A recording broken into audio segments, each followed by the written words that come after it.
So your board is here, and I'm gonna ask the board members to stand up. I'm not gonna read everybody's name, but I'm gonna ask people as they stand.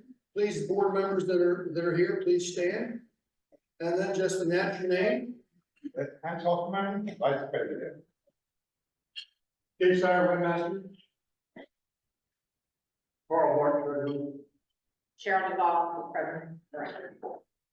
So those are the board members that are here. We also have a few, we have a communications director, Mike Clark. We have Alan Farkas, these are people who are not here. We have a jobs program, membership program, and program. And then we have a webmaster. Now, what is not on here is Hillary Howe, who is our facilities, program, our staff person volunteering to take charge of the facilities committee to look for places for us to have meetings in the future. So thank Hillary for her volunteer service. So we can be hybrid. Have we been asked to leave? And we also have a boat show committee, and I'll be talking about that in just a second. We have some 15 new members since November of this year, of last year, 2023. We have 3 of those new members here. And when I announce your name in bold, please stand and just give us a 30-second story of how you got to be a CAPCA member and what we're doing these days. So first, Patrick Cumberford. Hello, from Western Pennsylvania, Sam out of Rock Hall, Maryland, the last 20 years. Family got a license many years ago in Naples, Florida, out of the city dock, and these local charters, and then like, getting back. Okay, very good. So, that's pretty much what we do. Very good. Thank you very much. I've enjoyed the presentation. Welcome to the association. Stephen Pulaski. I don't think he's here yet. Okay, he's not here yet. And Kevin Wicker. You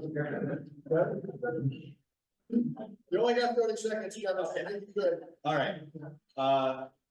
I'm a prior member returning after about 20 years. Bill Washington brought me in 20 years ago, I guess. I was working on the Woodrow Wilson Bridge and I was part of the Potomac River Pile Association, which kind of dissolved. So I moved over here and then family and life got in the way. So I'm back. Well, welcome back.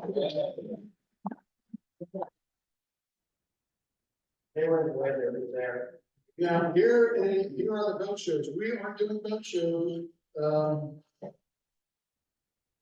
booths this year. And here are the first 2 we're gonna be doing. We're doing the Bay Bridge Boat Show, April 12 to 14. And we're doing the Annapolis Spring Sailboat Show, April 26 to 28. Now, we need volunteers to staff these tables. And there's a big benefit to this. First of all, you get free admission to the show if you come and volunteer at the table. And we get 6 tickets to each show each day for the volunteers. Also, everybody is going to be wearing the same hat and t-shirt. So you're either going to get the blue hat or the white hat. And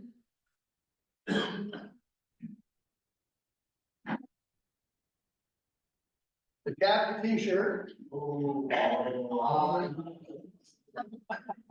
you wear these at the show and you get to go home with these. Oh. These are yours to keep. So we're looking for volunteers.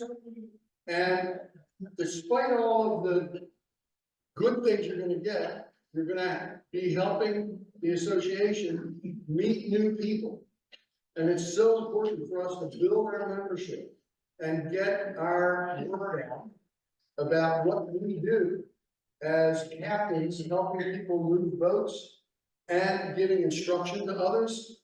I'm very happy that we're gonna be at the boat show And I'm inviting all the captains, hopefully, to visit these shows, because the new boats are coming out. And when people buy those boats, guess who they're gonna ask to deliver them? They're gonna be asking us. So it will be a great opportunity to see how these boats are built, what kinds of systems they have, and how they all work. So, on your table is a green sheet. And on that green sheet, we're asking you to volunteer and notify us today, tonight, because these shows are coming up right around the corner and we need volunteers. So please let us know. And we have a nice, display right over here. That's gonna be our display, along with table cards and other things to attract people to the booth, and we'll get to talk to people face to face. And I believe that's such an important means of communication. You know, we're all online these days, everybody's looking at their phone. Let's look at people, look them in the eye, and tell them who we are, and what we do, and how we serve the public, and how we serve the voting world. And now I'm gonna have Cheryl come up and talk to us about upcoming programs. Thank you, Cheryl.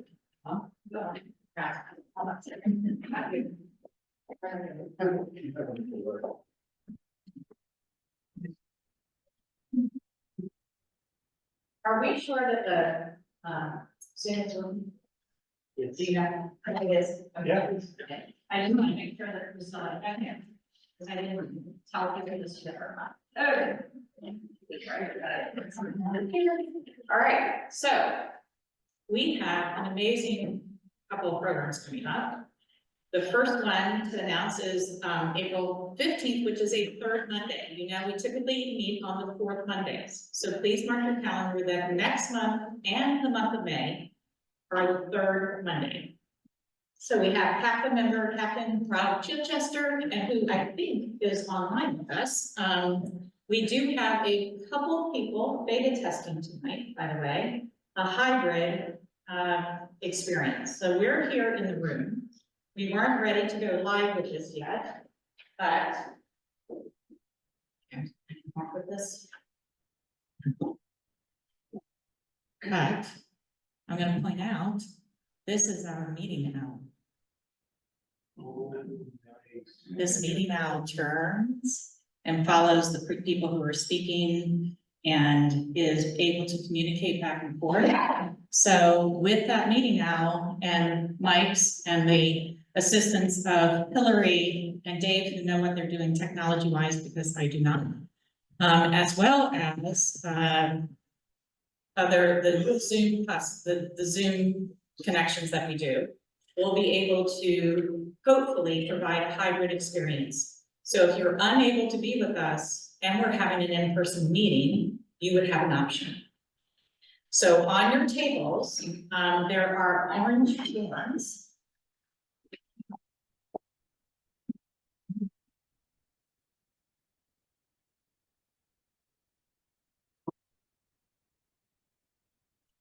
So if you would be so kind as to fill these out tonight, we're going to ask you for information for how this evening went.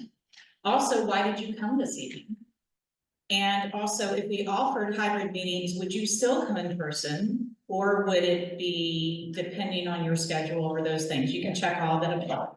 So we're trying to get information from you. We also have on here any topics or speakers. Some of you, many of you actually, were here in November when I was not yet your program director, but you elected me that evening. And I asked for topics and speakers and tours that you'd be interested in. And some of what you see on the screen is because it came as a suggestion from you all. So this is a great opportunity to let us know what you're thinking about, and so that we can then follow up. And I wanted to ask Hillary to stand again and Bob Thompson. They are both on my program committee along with Dave Oler. He couldn't be here tonight, so I wanted to thank them for all their help. So if you could give them a round of applause.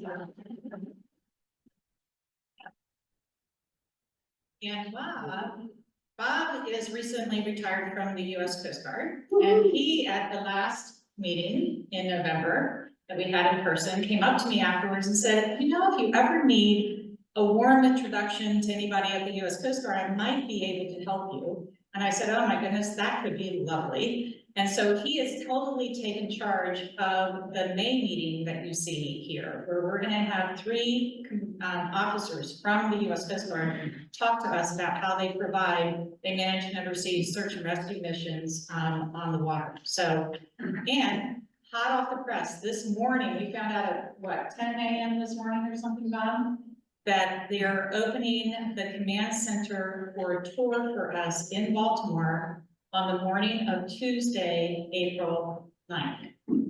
This is first come, first serve, the first 20 people that will sign up. We're hoping to have it up on the website by the end of the day tomorrow, yes, Dave? Okay, so, so that has not, and some of this is on some handouts, on your, I think I only have 2 or 3 per table, that announce these, what you see here on the screen, but taking a picture that I just saw one of you do is a really good idea. And also then on April 20th, we have the tour and training of the Skywarn and Weather Ready Nation ambassadors. And this is in Sterling, Virginia. And this is a wonderful opportunity. If you're interested in this, if you don't know what I'm talking about, go on the CAPCA website, look for, it's our YouTube channel, and look for the recording of our February speaker. If you did not hear February speaker, Austin Mansfield, he talked about this at the end of his presentation. So those of you who are interested in being a Skywarn and Weather Ready Nation ambassador, you can come get a tour of the National Weather Station and get trained. My husband and I are both already signed up. So just letting you know that this is another good opportunity. And then an upcoming class we have on April 6th on leadership for captains, which is being held at the Selby Bay Hub. Any questions on our upcoming programs? Okay. All right. We will now welcome our speaker for this evening, Seamus Duffy. And let me tell you, I'm just so thrilled that he is here, and he has been very cooperative in talking to me for several months now, leading up to this evening. And he describes himself as a son of a sailor, which I just love that term, and the son of a compass adjuster. He has over 20 years experience working in the family business, Joseph L. Duffy and Son. Some of you might remember that name. It is now called Annapolis Compass. He learned from his father and gained special insights into the use, performance, and practical problems associated with all types of magnetic compasses. For over 30 years, this family-run business has offered professional compass adjusting services in the Eastern Atlantic for recreational, commercial, and military vessels. Their staff members have adjusted every type of vessel imaginable, so save your questions, because this will be good. From top secret military ships to trailer hull boats. So now known as Annapolis Compass, Seamus Duffy and the staff of Annapolis Compass continue to repair, adjust, and swing compasses, as well as provide deviation tables to assist captains in accurately navigating the seas. I just want to put a little personal note on here. Alan Karpus, our continuing ed director, is the one that suggested Seamus as a speaker, because Seamus and his dad had been on Alan's boat last year, or maybe it was a couple of years ago, I think. And he said, I was so impressed, they'd be great. Please ask them to speak. And so I followed up based on Alan's recommendation. And since then, I had a couple sailor friends over for dinner at my house, and they said, oh my gosh, we're having you swing our compass just next week. So anyway, really happy to have Seamus with us. So thank you very much.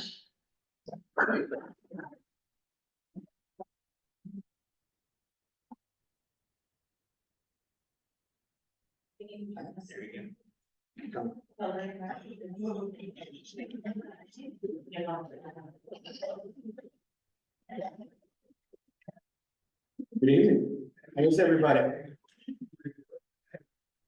Well, first off, thank you very much for inviting me to share our business with you tonight.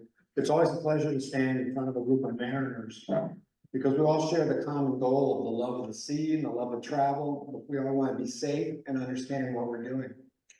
And I would like to say thank you to Captain Duvall, because she called me up several months ago, and of course I said yes. But then in the preparation and actually getting through this, she was very diligent in following up with me and helping me put this all together. So I really wouldn't be here with it, giving this presentation today if she wasn't one of my guiding spirits to help me put this together and get my thoughts and my slides together to share with you.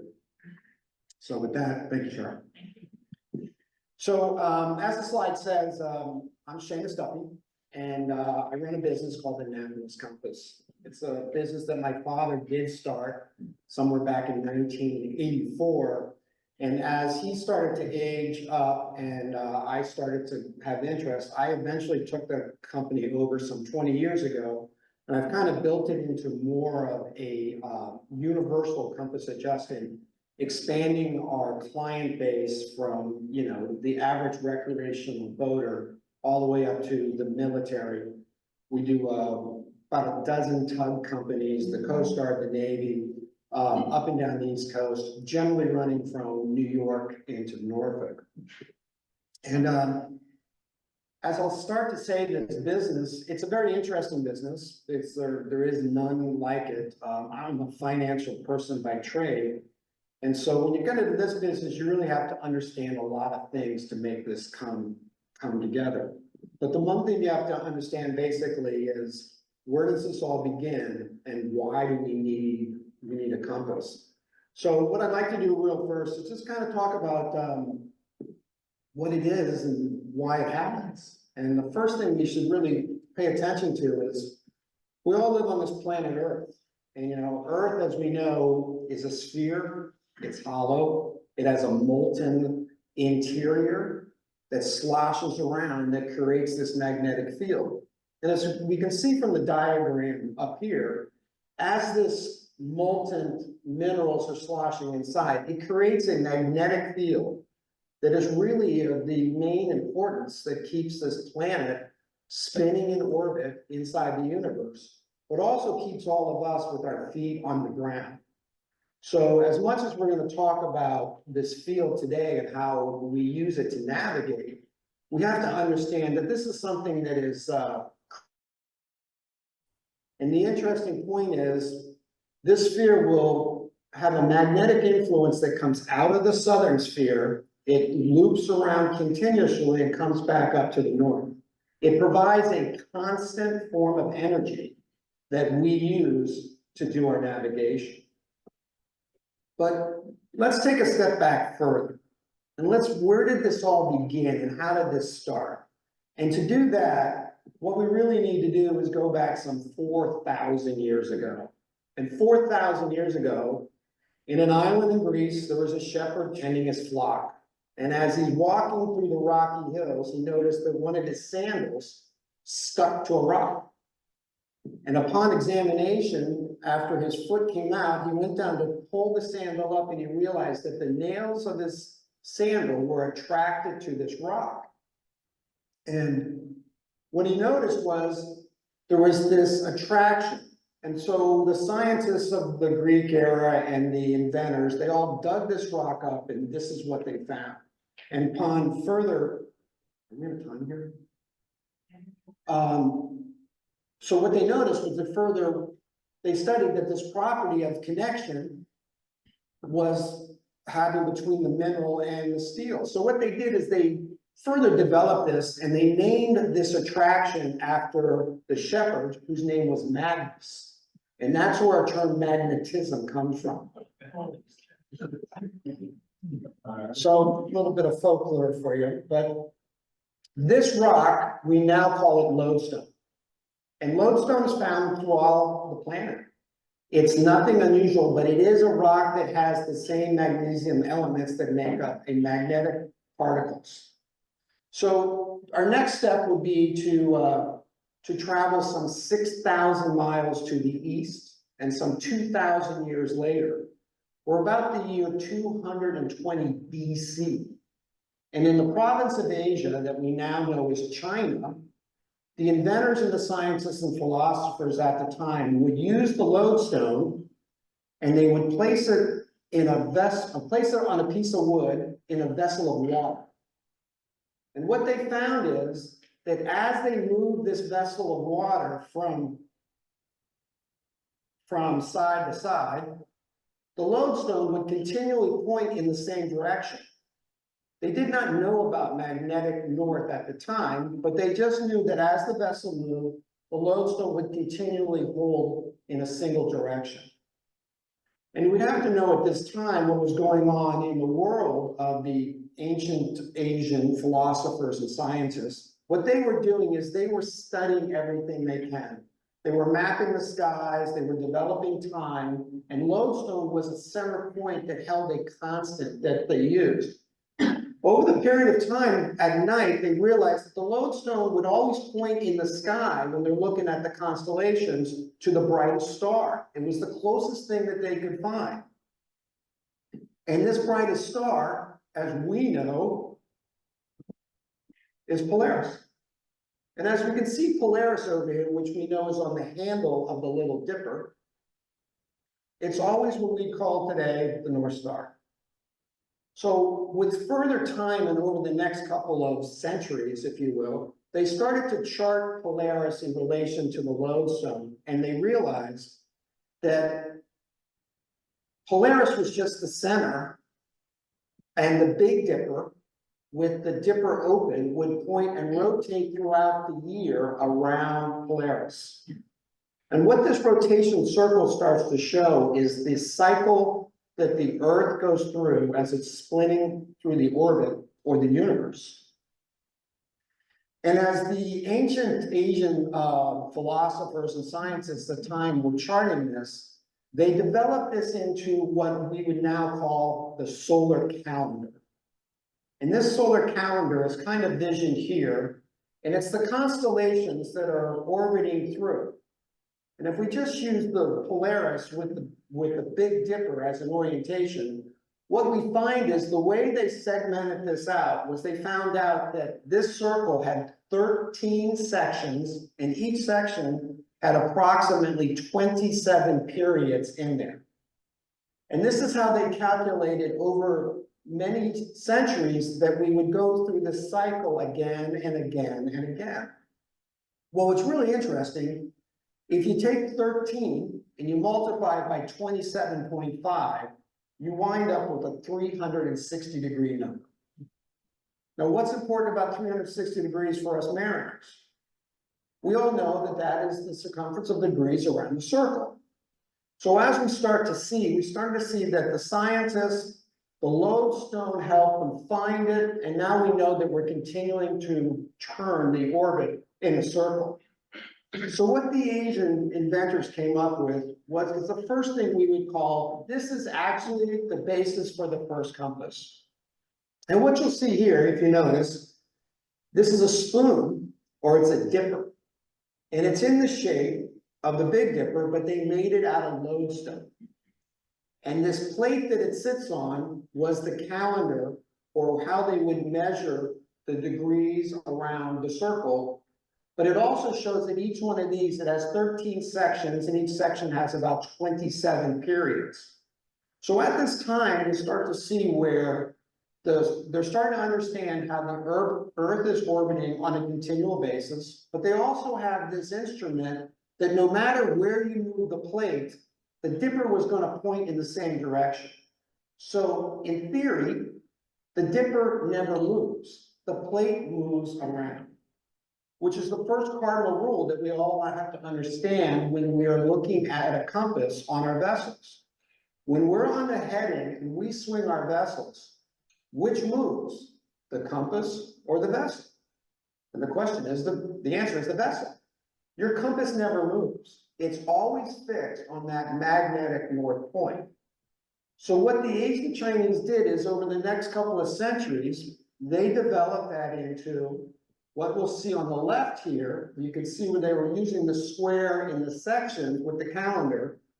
They then moved into what we'll see here is a wooden bowl with a wooden spoon. But if you look closely in the mouth of the dipper, you can see that black. Now that black is iron. And this is about the time that they understood that they could take iron and they could heat it and cool it in a successional period to make it magnetized. And this iron would always point towards magnetic north. But what was different about iron and the lodestone is they could get a lot more magnetism in a much smaller piece of metal. So this here we'll start to see is where the first emphasis, the circle, where they're letting the spoon dictate the area as the bowl is being moved around. Which leads us today in a brief procession of history of where the first compass came from. And as you can see here, this is the first magnetic compass that we will call reference what we have today. This compasses came in around the 11th century, and if you notice, you can see the needle, and it's being held up by some floating device laying in a body of fluid. But what's real interesting about this is you start to look at the Chinese symbols around the side, and what those Chinese symbols are starting to show, those are the cardinal points of a compass. And if we bring up something that we all see today, we'll start to see how in the 11th century, the Chinese had developed a circle compass that does not move off magnetic north, yet will point in the direction and allow us to find our headings. So right about this time, all the Chinese explorers are starting to use this instrument. And with this instrument, they're starting to get a little more courageous. They're getting further and further from shore in their ships. They're going because they feel they can go further days out without seeing land because they know that they can come back. Up until about the 13th century, now we have the Chinese junkets that are running all around Asia into the Indian Ocean and starting to head west. And their first port of calls in west was they would go down to the Islamic countries, and then from the Islamic countries, they headed into Europe. And as the rumor would have it, or the story has, is this is where Marco Polo, who left Europe and went to explore the Asian continent for about 20 years. On his return, he found these instruments and he brought them back to Europe, especially Venice, where it took on the compass as we know today. So this is a standard compass that was the wet compass. And about this time, compasses went in two directions. There was the dry compass, was basically a magnetic needle floating on a pivot. And this was what they used basically on dry land. This is how they built roads, how they showed direction on land where they could take the compass and put it away. And then there was the wet compass. And this is probably the primary basis for the compass that we show today. What this is basically the same compass, except for the vessel is filled with a fluid. And the fluid is basically used to dampen the compass needle in times of rough seas. And as all you captains know, when you're in a rough sea and your bow is bouncing around, the last thing you want to do is see your compass bouncing around with it. So this was the first dampening effect, to have a compass hold a clear heading as the vessel bounced around.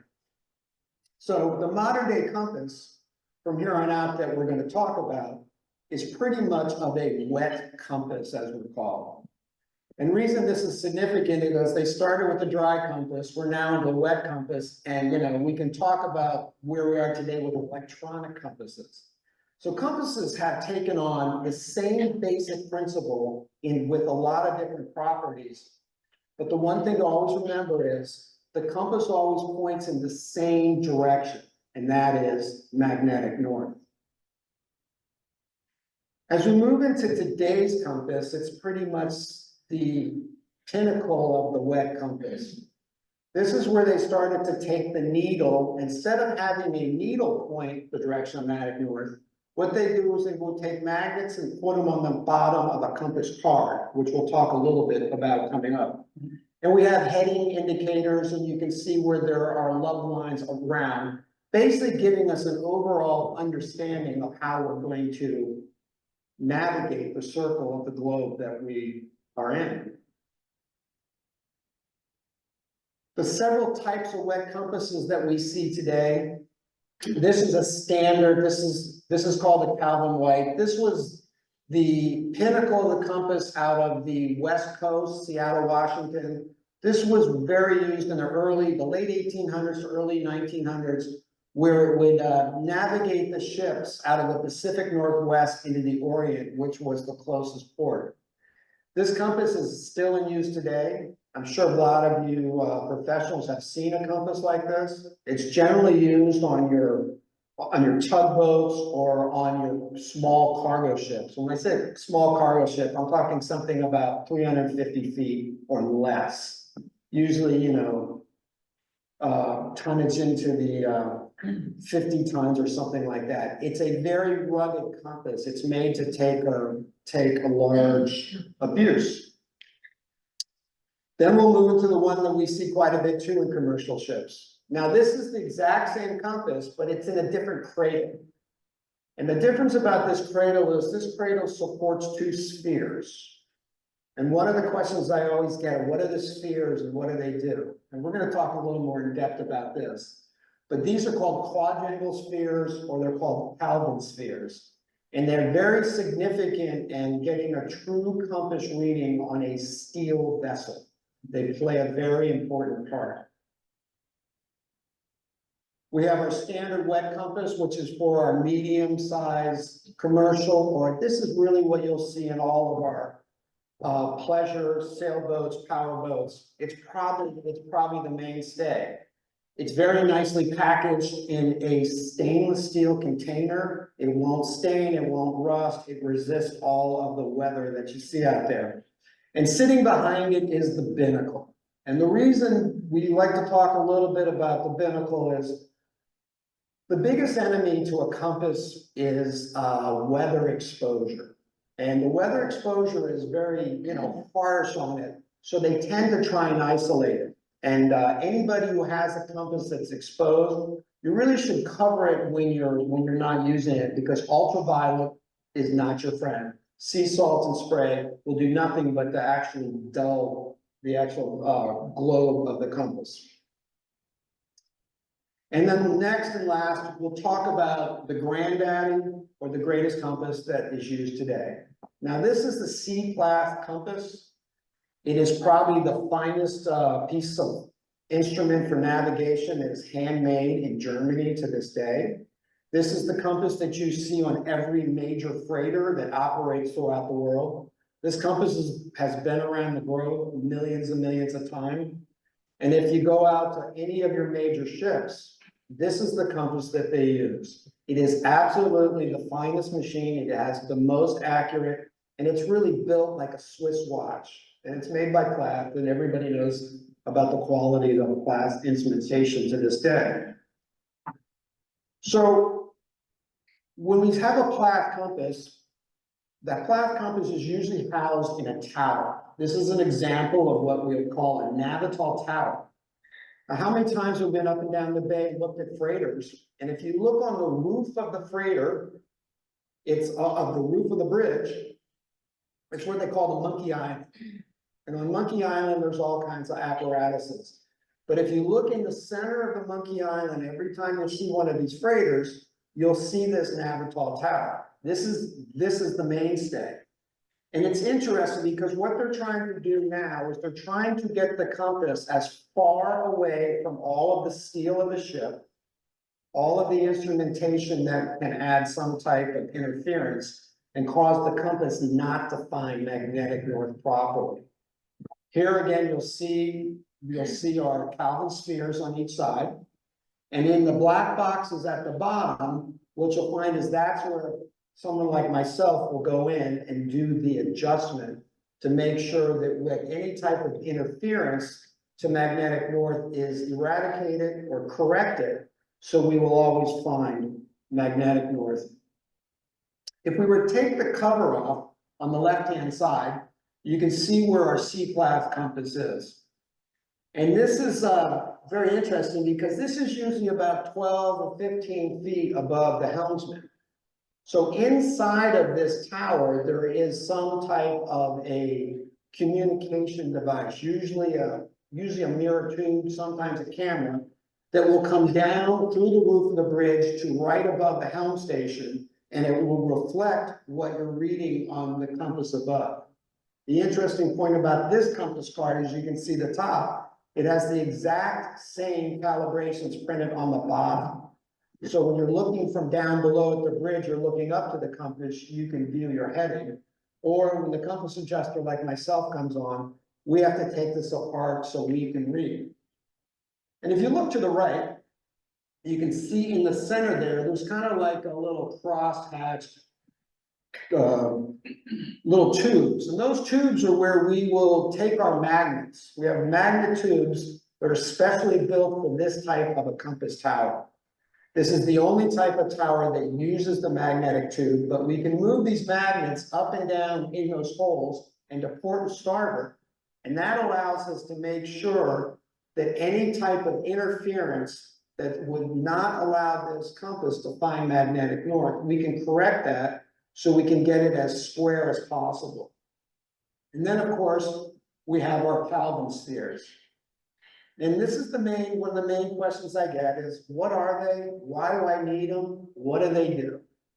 So what I've done is I've developed a little diagram here to help explain it. And we're gonna go and just touch very briefly on this. On the left, we have a picture of an antique tower. And that tower is made out of mahogany. It has a brass binnacle and it has a Plath compass. What's really interesting about this is the actual compass tower that is on the US Coast Guard cutter Eagle. And the US Coast Guard cutter Eagle, the keel was laid at about 1930. So it's coming up on 100 years. And if anybody has any history buffs about military or ships, I would urge you to research the brief history of the US Coast Guard cutter Eagle. It's absolutely fascinating of how it came, from where it's lived, what it's done, how many times it has survived disaster. And today it is the flagship of the United States Coast Guard Academy. And it is one of the most beautiful ships I've ever had the opportunity to do the compass on, which I've done for the last 10 years. But the most interesting point about the Eagle is it teaches the cadets of the United States Coast Guard Academy how to sail. And they're not sailing like we sail today. They're sailing on a square rigger that takes about 30 to 50 sailors to tack a boat. And if they can do it in less than 180 degrees, they're actually doing a good job. Has anybody ever been on the Eagle? There you go. So we all know. Can you attest to what a great vessel it is? Right, it's one. So to go back to our diagram here, when you look at, you see the Kelvin spheres, they're represented by the port and starboard balls. But if we'll go down and we look at our diagram below, if you can see, that represents a ship. This is a steel ship, 600 to 900 feet long. And what you'll see on a steel ship that's interesting to know, as steel ships are laid or constructed, they tend to take on the magnetic property of the lot and longitude or magnetic north of where they are. Most shipyards try to lay their steel ships on a northerly heading, a 000 magnetic, because that ship then means that all the magnetic properties for the life of that vessel are going from stem to stern. But not often do shipyards do that. So if the ship was laid on an east-west quarter, that ship's hull will have a 90-degree variance in the hull as a memory to the magnetism based in the steel. Because when we talk about steel, there's basically two types. There's a hard steel and there's a soft steel. Hard steel is what we know as ships being built out. It's where the magnetic qualities of the positive and negative ions never change. They're always moving in the same direction. And then there's soft steel. And soft steel is like iron and soft metals. And these are what the Kelvin spheres are made of. And they're usually a hollow sphere that they've had all the magnetism or any type of properties that could attract magnetism just basically baked out of them. So all the positive and negative ions can fluctuate back and forth, giving them a ferrous or semi-conductible material. So what's important about this is, if we go look at our compass in the center of this with our Kelvin spheres, if you were to find magnetic north in a compass of this size, which is on the bridge, up in the monkey, way off, it's not gonna be a problem. Because everything is aligned on the correct axis of 0 degrees or magnetic north. But the situation comes in when we swing the vessel, in this case, we're showing a 45 degrees, move into an easterly, what happens? Instead of all this mass of steel being fore and aft of the compass from bow to stern, it has shifted. So the magnetic qualities of this compass are starting to get interfered with. This is where the Kelvin spheres come in to effect. And very effectively, these Kelvin spheres can either absorb the negative or repel a positive, allowing the magnetic of the compass to continually find magnetic north. So they play a very, very important role. So any steel ship where you see these Kelvin spheres, you can look, and when you look at them, they're not always equally spaced, because ships are not always equally magnetized or, attracted. They're based on what the ship has, what type of equipment, where the equipment is, and where the hull is laid. This is a topic that we could go on at great lengths, but I'm gonna stop here for tonight to let you know that basically all of these Kelvin spheres or quadrangle balls are really used to help us align the magnetic compass on the 45-degree angles and the east-west headings. So moving on now, we're going to talk about the wet compass, or what we see most in our day-to-day. This is the standard compass. This is a Ritchie compass. It's has a binnacle. It really is the mainstay. This is just a very, very fine piece of machinery. And you'll see them they'll either be mounted on your consoles in front of your helm, or they're mounted on some type of navigation station, or even on your helm, like your Edison stand in front of your chart plotter on sailboats. These compasses are great because they carry several qualities. One, they have great visibility. It is a compass that is filled with a fluid, and the fluid allows to magnify as well as dampen. But if we were to take the cover off of this compass, this is basically the breakdown. And what we should understand is this compass, if we look on the left, it is a sealed compass that has all of the air vacuumed out and injected with an oil. It's a clear oil, it's a mineral oil, it does not freeze, and it helps, as I said, to magnify everything that's in it. But what's also important is the oil is of a viscosic liquid. It's a little bit thicker. So it helps to dampen, as we were talking about earlier in the liquid. It's just a little more sophisticated way to do it, and oil will last forever. But there's something that we should know about how a compass is put together, because this will get us to our first situation that most people see. And if we look at the bottom of the compass here, where I'm trying to do this, there is a rubber baffle. And this baffle is kind of important to know how the compass works, because basically when a compass is assembled, they put it together and they turn it upside down. And that baffle is placed on there and sealed. As they turn it sideways, they fill it with oil and vacuum out the air. As they upright it again, that baffle is pushing all of the fluid up to the top. So that baffle is holding the fluid up and keeping it inside the dome. What's important to know about this is that I'll get the call once a month or so and say, I got a bubble in my compass. What do I do? This is the first situation that we'll look at is the lower baffle. And the interesting point to know is, remember, this isn't a vacuum, it's so lightly pressured. And why the baffle is there is because this is an instrument that sits out in the elements. It's getting hot, it's getting cold, it's going to back and forth. And as the oil and elements get hot, they heat up. And the baffle's there is to allow it to expand. But as the temperature goes down, the baffle will place the oil and press it back up. Well, over the course of time, you can imagine the rubber's gonna get less flexible and it start to brittle. And what you develop is you'll develop little hairline cracks, cracks that you really can't see. And when the compass is heated again, the fluid will expand. But as it contracts, it can withdraw air into the compass, allowing us to see bubbles. And why this is important to mention is, when people see a bubble on the compass, the first thing we think of is oil must be leaking out. But it isn't necessary that oil's leaking out, it's that its air is getting in. The other two places where this can happen is the top globe, which is up here, and this is the globe, or the seal underneath it. Very rarely do we see the O-ring seal go, but they do go with time.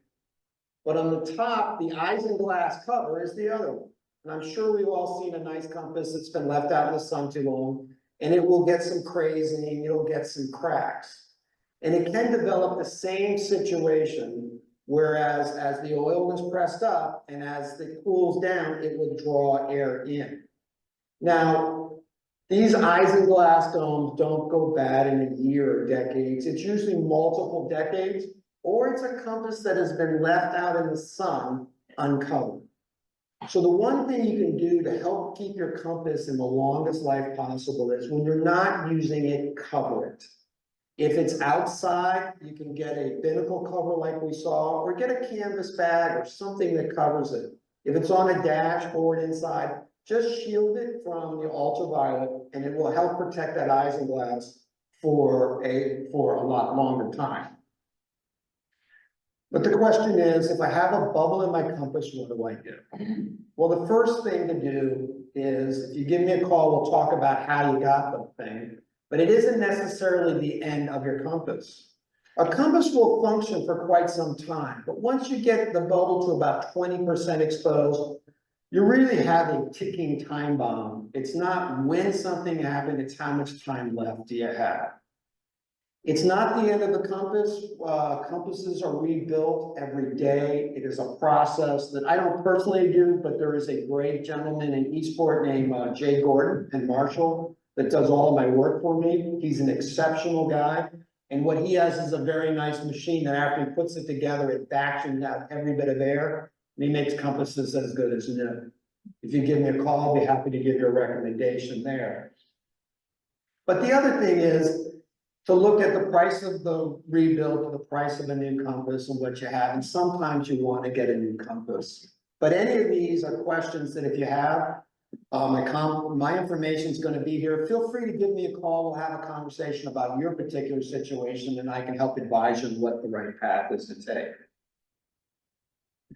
But the last part to talk about the roulette compass is really how far we've come since the original compass was designed by the Asians some 2,200 years ago. And as we started to go back to our original talk here, we talked about the lodestone spool, and then we talked about the magnetic needle pointing towards north. Well, that has evolved into now, we really have the exact same concept. It's just presented to us a little differently. And as you can see here, instead of having an indicator point to where magnetic north is, what they have done is they have taken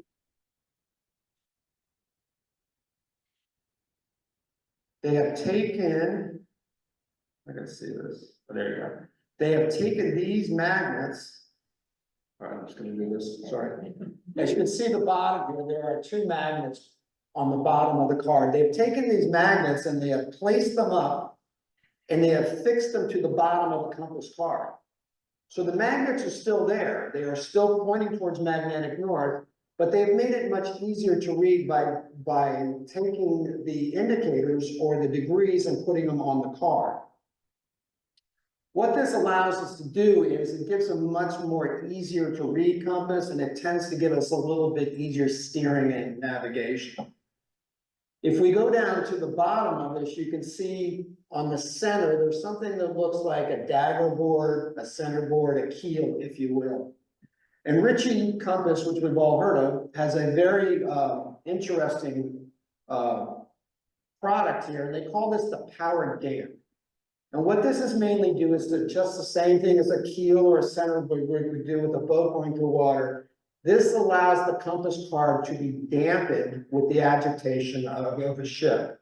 If you're ever going through some rough seas or bouncing back and forth and you look at your compass and it's holding pretty steady, this is one of the reasons why. And this gives us a great stability while still being able to hold a very true magnetic north heading. What allows us to do is we're instead of chasing the compass, if you've ever heard, we're allowed to steer a very steady course. And for most mariners, that's our main point, is to leave a nice wake behind instead of that fishtail tape that your buddy's gonna come up and give you a hard time about. So that's about how a compass works. That's about how we got here. Now I'd like to move into a little bit of what we do if we find compasses that aren't behaving. And as we started, when Cheryl introduced me to come here tonight, Cheryl and I spent some time talking about what would be a good topic and how would we address it. And the way I would describe it is when you look at compass, especially compasses adjusting, it's really broken down like this. It's about 80% science, mathematics, physics, and engineering. Pretty undisputable there. And then there's about 20% art, or as Cheryl and I came up with the term voodoo. It's the unknown. And the reason that 20% exists over the last 30 years that I've been doing this is that every vessel has a different signature. Every boat is set up a little differently. Every skipper operates a little differently. And so the constant is not really in the actual compass, it's where we put the compass. Because if we took a compass and we put it in a field in Iowa, it would find perfect magnetic north, without a question. It's when we bring that compass back and introduce it to an environment on a ship that has a lot of interesting magnetic, semi-magnetic, electronic, and whatever in there, which is everywhere on a vessel, you tend to find that there are errors in the compass. Yeah, bro, you're not getting big. And how do we get errors in the compass? Well, the best way to describe magnetism, it's similar to a sound wave. And it has a high and a low, and it goes like this. And it resonates off the earth. But what can happen is those magnetic waves can bounce off something, or they can be amplified by steel, or they can be nullified by other electronics. So everybody, I'm sure, is pretty aware of the concept of a noise canceling headphone. And the way a noise canceling headphone works is if you have a sine wave of sound that goes up and down and then up and down, it sends out a wave of down and up and down and up, virtually giving you a nullified signal flat. Well, on compasses, we do the same thing. So what I will show you here is a typical picture of the Earth. And if you look at the Earth, you can tell the red line is our true north, which most of the commercial operate on. But we're in the magnetic business, and the only thing we look in the magnetic business is magnetic north. And right now, magnetic north is about 500 miles from true north. And we're in the year 2024. If you go back some 3,000 years, that distance was close to 700 to 800 miles.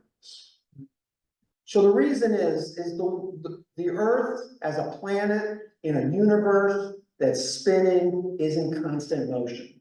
And it's not a steady motion. It's not the globe that sits on the desk at the library that when you spin it, it spins perfectly. It doesn't. The Earth spins on an axis, and the South Pole is stationary, and the North tends to wobble. And it wobbles as it turns.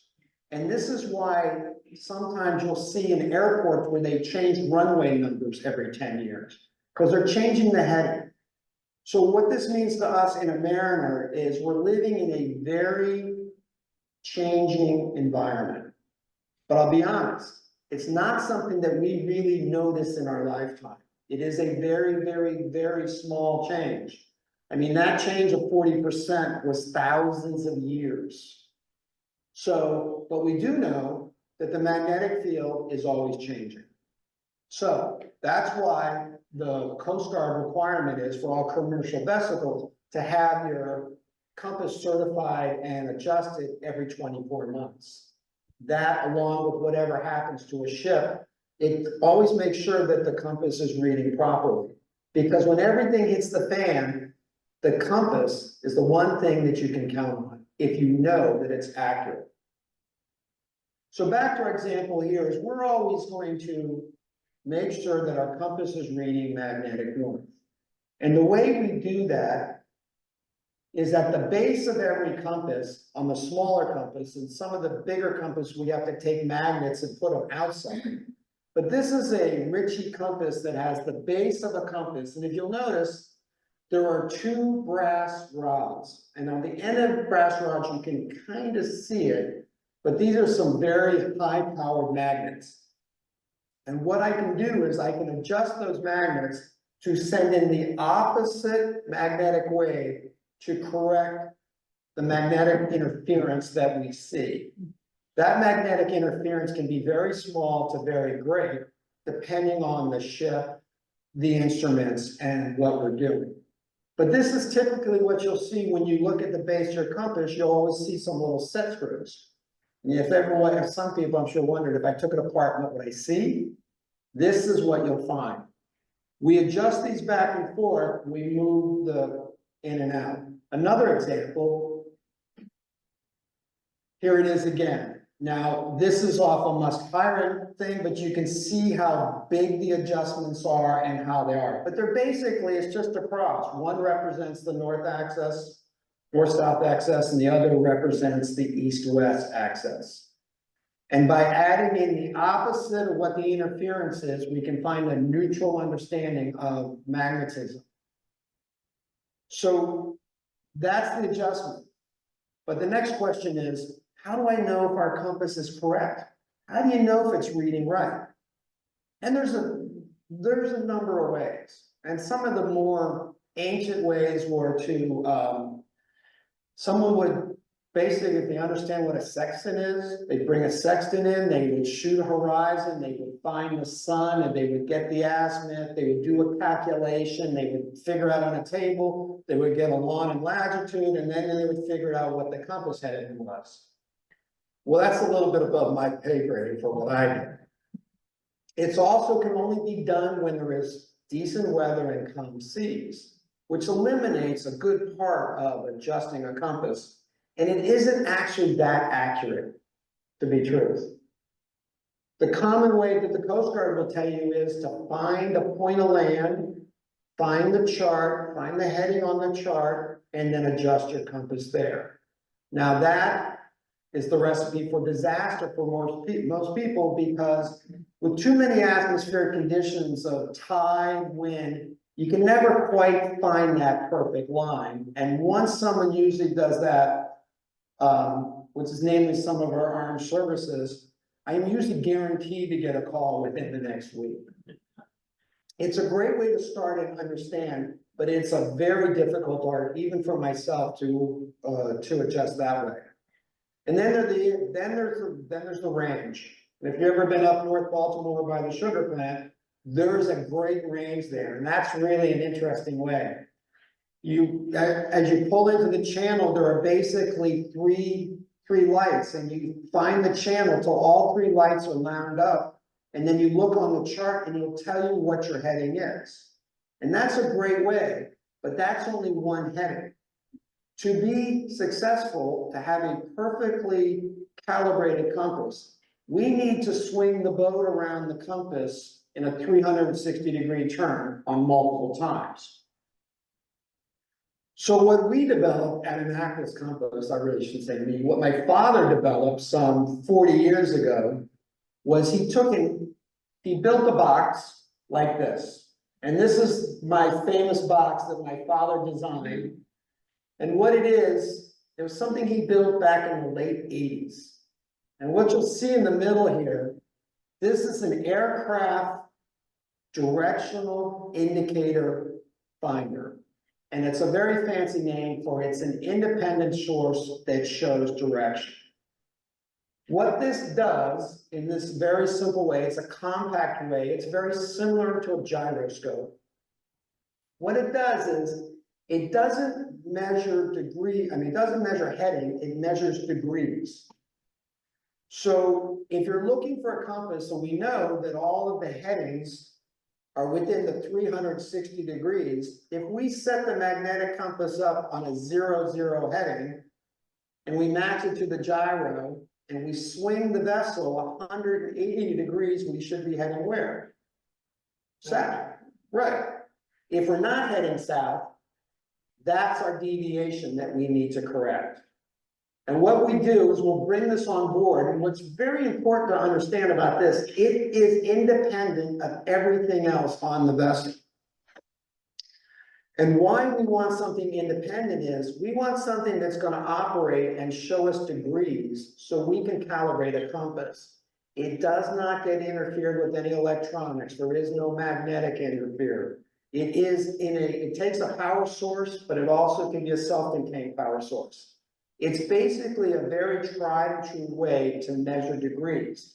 Because remember, when we go back to the Asians' understanding of the first compass, it's about a 360-degree turn, and we're exactly the same place on one side of the compass as we are on the other. So with an instrument like this, we can come out, we can align the compass up, we can calibrate it. It usually takes, we take a boat out, we'll circle around. First, we'll do 360-degree turns, several of them. Then we'll break it down to 180-degree turns. Because every adjustment that's done, for an instance, from a 270 to a 90 heading from west to east, we then need to verify that by doing the inverse and going from a 90 back to a 270. And when we can get those perfectly on all 4 quadrants, we'll then go to the 45 quadrants, and that's when we have a perfectly calibrated compass. But in a short understanding of how this works, it works like a gyroscope. And what a gyroscope is, and here's a diagram. If you look at the wheel in the center that is yellow, that is a wheel that spins, and it's in a double gimbal system, so it can accept the yaw and roll of a ship. But the gyroscope's a very simple thing to understand, and if we all go back to our, late junior high school or early high school science class, you probably remember the day that the teacher walked in and asked for 2 volunteers. And 2 volunteers would come up, and one person would stand up, she'd hand them a bicycle wheel. And they'd take the bicycle wheel and hold it out in front of them. The other would spin that bicycle wheel as fast as they could. And as fast as they got the spinning bicycle wheel, the teacher then would ask the student holding the wheel out to twist at the waist and rotate. And they couldn't. Because the centrifugal force of the wheel is what's the main principle of the gyro. What a gyro does, it will lock into a direction and hold it no matter where you go. And what we use on the heading indicator is a gyro that locks in, and then it will start counting degrees as 0 from there to where we turn the vessel. Independent, highly accurate. It's what the large ships will use on a gyroscope that they'll set up on the range. When a large ship leaving Port of Baltimore will find that range, they will tune their gyro to it. And it's an electric machine spinning somewhere between 20 and 30,000 RPMs, depending upon the gyro. But the caveat is they cannot turn that gyro on for the entire trip. And they'll navigate the globe this way. And some gyros are on ships for 10 years, always connected to the power. But that's the basic understanding of what I do and how I find the magnetic error. That's how I correct magnetic errors. But what do you all see when you're at the helm? You're at the helm of a ship and you have all this information, and the magnetic compass is just one. So generally speaking, at the helm, you usually have 3 types of headings presented to you. You have a GPS, you have a magnetic, and you have a flex gate. And to briefly describe each one, we'll start at the top, the GPS. The GPS always comes off some little mushroom type antenna, and it communicates with satellites. More satellites, the more legs it has. It measures the length of time it takes to send a signal to a satellite and return. And it does this multiple times. And through calculations, they can tell you exact lat and lon. And as the vessel moves, it tells you how far and in what direction. But keep in mind, this is a signal that's being generated vertically from your ship up to the satellite above. The next, as we've spent some time, is the tried and true magnetic compass. This is the one you want to rely on when you know what hits the fan. This is the one that's always going to be there for you. But to understand this, we know that this one reads magnetic north. So this is a horizontal. This is looking out at the horizon, trying to find magnetic north and hold that fix on magnetic north, no matter what the vessel does. And then the last is our flex gate. And the flex gate is this is a flex gate off a very large ship. And what it is, it's basically an electronic compass. And these are usually lower in the ship. They're always on the center line the best they can be. And they try to get them as far forward so they're unobstructed of any type of problem. This is where your autopilot is generally hooked up to. So if you're having trouble with your autopilot, the first suggestion I would say is go find where your FlexGate receiver is. Now, this is a large FlexGate receiver. What we see now is something about the size of a hockey puck, and they're getting smaller.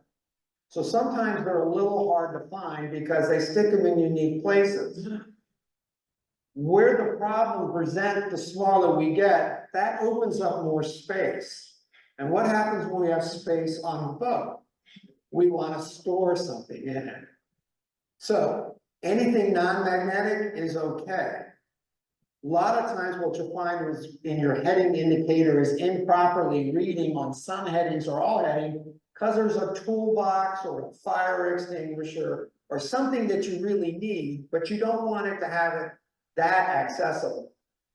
So that's the first thing to understand about a FlexGate.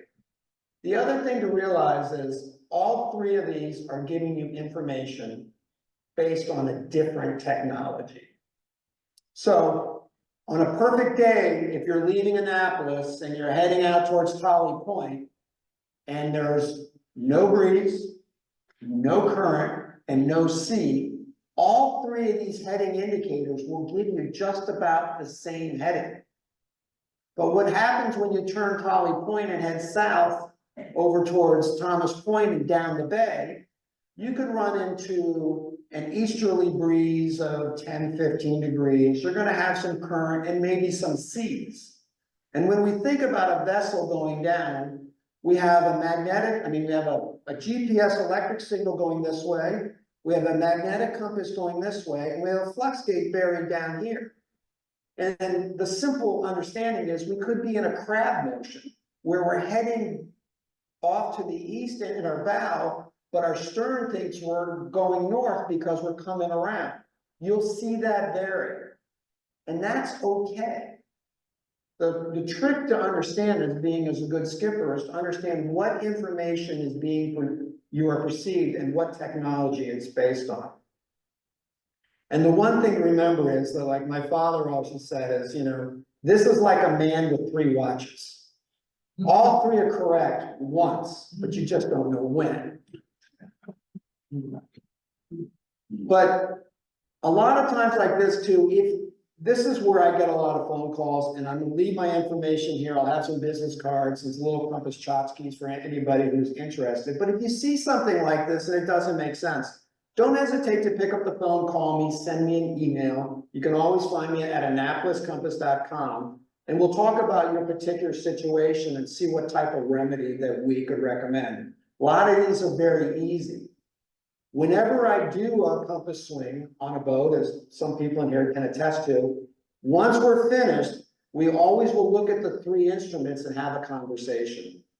And in my many years of doing this, I've never had a seaman of quality that would not understand this. It isn't something that is really rocket science to understand the difference in how it works. It's just usually something that hasn't been presented to you in a manner that makes sense.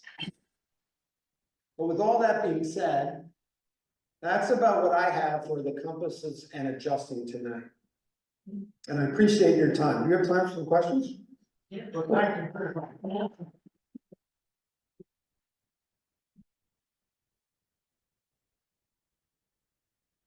Yeah, I start. Anybody else? Can I just ask you, if you're gonna ask a question, I'd like you to use the microphone because we're beta testing being virtual here so we've got 11 people on Zoom right now, and they can only hear your question if you're using the microphone, okay?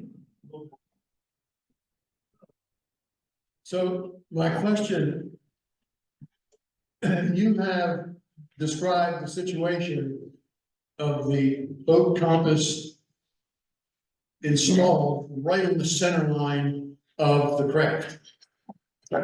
Many of the boats that I teach on have the compass installed on one side over here, because you got twin wheels.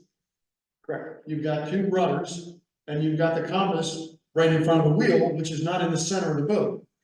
So I have to make sure that the students understand that that compass is not pointing over the bow.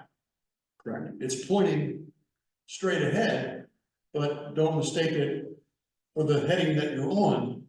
Because if you're looking at the bow, that's not where the compass is pointing. That's correct. And I would say the best way to compensate that for the understanding, it's really more of a visual understanding of what you're looking at, is find a point of land and pick a heading on the compass. And then move over to the center line of the boat and see where point of land it is and draw your reference to there visually. It's not uncommon that as boats are constructed and designed, the compass guy is usually the last one they think about. You know, we're at the bottom of the list. It happens on military boats. I do a lot of the Coast Guard boats here at the local station, the 45. And you know, it's a multi-million-dollar craft with not the top of the line compass, and it's not in the correct spot. And by the time that I got to help and advise them, they were at the end of the contract. They have since changed it on newer contracts. So what you have to do is you just have to improvise in something like that. And realize that you might be, just try and look up, cite the compass and the lubber lines on the compass, and that'll give you the great land site or the mark that you're trying to hit. Hey, Seamus. How are you? Hey, nice to see you. Nice to see you. Great presentation. Seamus, when you came on my boat, you brought your magic box and it needed a power source. Therefore, I assume when you brought the magic box, it was not powered, right? Or did you have it constantly on while you were in the car coming to me? No, I carried a power source on your boat. Correct. So my question has to do with a gyroscope. When you start a gyroscope, do you line that wheel up north before you start it up, or does it just automatically find you? That's a good question. So to understand a gyroscope, you take a step back. A gyroscope does not know headings. Right. It doesn't understand where it's going. But so what I can do with my aviation indicator is I can set the indicator to 0 and measure degrees. So if your compass is heading on a 0 heading and I put a 0 marker into the gyroscope, as I turn, that gyroscope's going to tell me what 90 degrees is, and your compass should be reading east, etc. around the car. Totally good. So basically, it doesn't matter where that gyro starts. It matters the difference between it and whatever the zero heading is. Exactly, and that's why we can tune a compass to a 0 degree, which is like my goal on every So it's to leave a deviation card behind with nothing but zeros. And I think we got that, we did that on your boat, didn't we? We sure did. Lots of them. Seamus, you mentioned that the larger commercial vessels all work on true heading.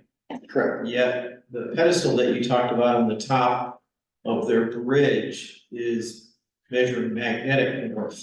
Correct. And they have a visual duplication, in essence, down on the bridge of what they're reading up there.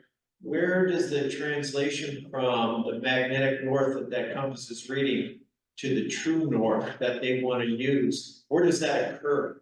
Do you have a magnetic variation table that they have to add? Or So, is it built into some system? it can be both. The prime answer would be, if you look on every chart that we have, there's a compass rose, usually in one of the corners. The compass rose has two compass headings in it. It has an interior rose which shows magnetic and an exterior rose that has true. And what you'll do is if you take your parallel rulers and line it through the center, you can look at the heading that the magnetic is showing and you can see what your true should be, or you can look at your true and reverse it. And in the center of that compass rose, it's going to give what the deviation error is for that particular area, Or the variation? Right. or the variance, I'm sorry. So they then manually apply that variation Correct. to their magnetic compass up on the bridge and come up with true. Correct. Okay. And that changes over time, and that's indicated on the chart. Correct. I repeat, that deviation changes over time, and the change is indicated in that compass rose printed on the chart. Correct. And the change that we see in our lifetime is usually not drastic. The real point of a compass is, if everything hits the fan, to get you back to that first marker of the channel to home port. Because if we can get you to marker 1, you'll find your way in, and that's the general understanding of a compass, to go all the way across the ocean, but to find the first channel marker to home port.